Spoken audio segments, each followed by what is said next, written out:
ಏನ್ ಮಚ್ಚ ಫೋನೇ ಇಲ್ಲ. ನಿನ್ ಫೋನ್ ತೆಗ ನೈ ಮರಿಕೆ ನಂಗೆ ಫ್ರಸ್ಟ್ರೇಷನ್ ಆಯ್ತೈತ್ ನಂಗೆ. ಯಾಕೆ ಮಚ್ಚ ಏನಾಯ್ತು? ನಮ್ ಫ್ರೆಂಡ್ ಒಬ್ಬ ಗೋಳಿ ಮಗ ಬೆಳಗ್ಗೆ ಫೋನ್ ಮಾಡ್ಬಿಟ್ಟು ಮಚ್ಚ ಬೇಗ ಬಾ ಬಾಡಿಲಿ ಒಂಥರ ಆಗ್ತಿದೆ ಹಾಸ್ಪಿಟ್ಲ್ ಹೋಗ್ಬೇಕು ಅಂದ. ಸರಿ ಅಂತ ನಾನು ಹೋಗ್ಬಿಟ್ಟು ಹಾಸ್ಪಿಟ್ಲ್ ಕರ್ಕೊಂಡು ಹೋದೆ. ಅಲ್ಲಿ ನೋಡ್ರೆ ಆ ಗೋಳಿ ಮಗ ಡಾಕ್ಟರ್ ಹತ್ರ ಹೋಗ್ಬಿಟ್ಟು ಸರ್ ನಂಗೆ ದಿನಕ್ಕೆ 3 ಸತಿ ಮಾತ್ರ ಹೊಟ್ಟೆ ಇಸ್ತದೆ ಅಂತವ್ನೆ. ಯಾವ ಎಲ್ಲ ಆಮೇಲೆ ಅದೀಗ ಡಾಕ್ಟ್ರು ಅದೆಲ್ಲರಿಗೂ ಆಗುತ್ತಪ್ಪ ಅದ್ ಬಿಟ್ಟು ಬೇರೆ ಏನಾದ್ರು ಪ್ರಾಬ್ಲಮ್ ಇದ್ರೆ ಹೇಳು ಅಂದ.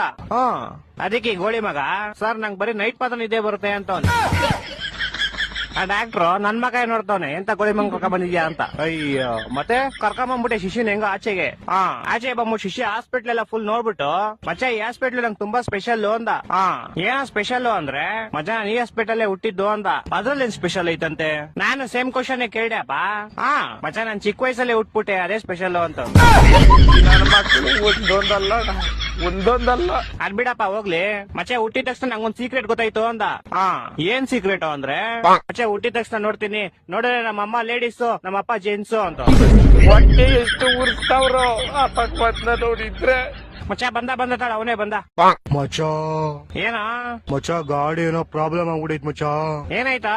ಮಚ್ಚ ಗಾಡಿ ಓಡಿಸಿದ್ರೆ ಟೈರ್ ತಿರುಗ್ತೈತೆ ಮಚ್ಚ. ಮಚ್ಚ ಏನೋ ಮಾಡೋದು ಇವಾಗ? ಮಚ್ಚ ಇದು ಇಲ್ಲೆಲ್ಲೂ ಆಗಲ್ಲ. ಏರೋಪ್ಲೇನ್ ಟೈರ್ ರಿಪೇರಿ ಮಾಡ್ತಾ ಗೊತ್ತಾ, ಅಲ್ಲೇ ಹೋಗ್ಬೇಕು. ಅಲ್ಲಿಗೆ ಫೆಬ್ರವರಿ 30ನೇ ತಾರೀಕು ಹೋಗೋಣ ಸರಿನಾ?